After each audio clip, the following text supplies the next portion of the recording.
السلام علیکم ورحمۃ اللہ وبرکاتہ۔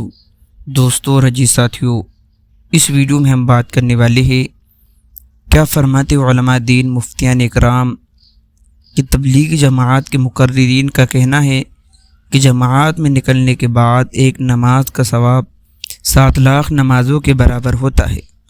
دوستو اور عزیز ساتھیوں، اسی کے بارے میں آج ہم بات کرنے والے ہیں۔ آپ ہمارے چینل حقیقت اردو نیوز پر نئے ہو تو اس کو سبسکرائب بھی کر لیجئے۔ سب سے پہلے دوستو، آپ اپنی اسکرین پر دارالعلوم دیوبند کا وہ فتویٰ بھی دیکھیے۔ اس میں ہے سوال، کیا فرماتے علماء دین مفتیان اعظام مسئلے کے بارے میں کہ تبلیغی جماعت کے مقررین کا کہنا ہے کہ جماعت میں نکلنے کے بعد ایک نماز کا ثواب 7 لاکھ برابر ہے۔ دوستو، نمازوں کے برابر ملتا ہے۔ دوسری یہ کہ جماعت میں نکلنا یہ جہاد فی سبیل اللہ بالسیوف کے برابر ہے یا نہیں، اور یہ کہنا کہ جماعت میں نکلنا انبیاء کرام کا کام ہے، یہ صحیح ہے یا نہیں ہے۔ دوستو، یہ کچھ سوال ہے، اب ان کا جواب بھی سنیے۔ ایک عمل پر 7 لاکھ گنا کا ثواب کا وعدہ دراصل مجاہد فی سبیل اللہ کے لیے ہے۔ تبلیغی جماعت میں جانے والے لوگ اس میں داخل نہیں۔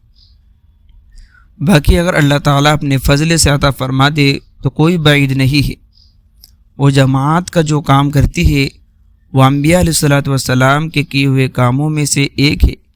اس حد تک یہ بات صحیح ہے، لیکن اگر کوئی جاہل یہ کہے کہ انبیاء والا کام تو صرف تبلیغی جماعت ہی ہے تو یہ بات بلا شبہ غلط ہوگی۔ تو دوستو اور عزیز ساتھیوں، ہم نے کچھ سوال جو فتوے کے ذریعے آپ کے سامنے پیش کی ہے وہ یہی ہے کہ دوستو اور عزیز ساتھیوں، یہ تبلیغ والا جو کام ہے وہ انبیاء علیہ السلام کے کاموں کا ایک حصہ ہے۔